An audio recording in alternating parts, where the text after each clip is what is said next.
Well!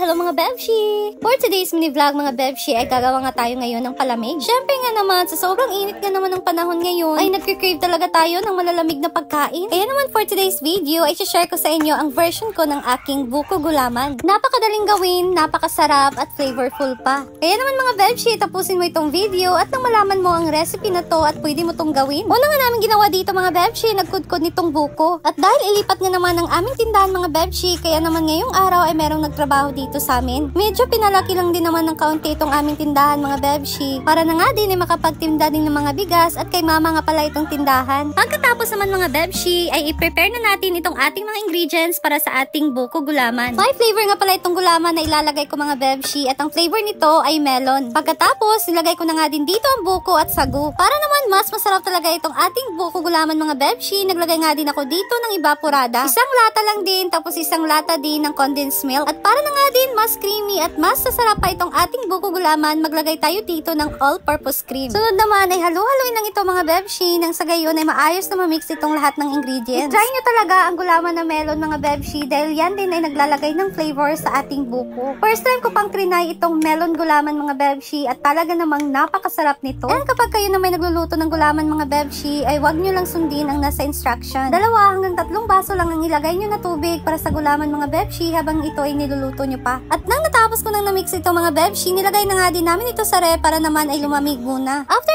8 hours sa pagpalamig mga Bebshi, ayan na nga at pwede na namin itong kainin. Grabe mga Bebshi, ang creamy niya at the best talaga ang flavor niya. Kaya naman ay gawin nyo na din itong recipe na to mga Bebshi at talaga namang magugustuhan ito ng buong pamilya nyo. Kung wala ka namang maisip na palamig sa tag-init, well, gawin at itry mo na din itong buko melon gulaman. Napakadali lang din namang gawin at napakasarap pa mga Bebshi. Kaya naman ay samahan nyo akong kumain at tikman ang ating buko melon gulaman.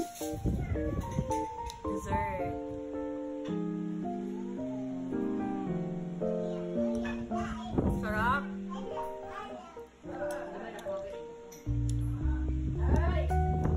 Grabe, sarap naman.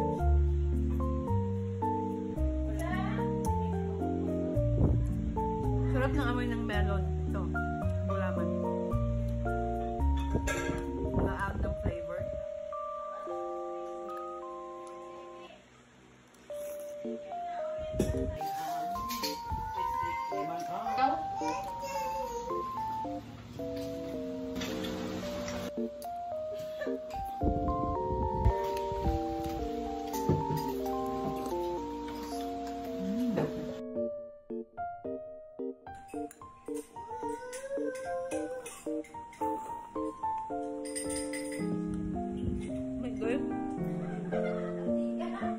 Sobrang sarap talaga mga Bebshi. Kaya naman, thank you so much for watching. And that's all muna for today. See you to my next video. Bye!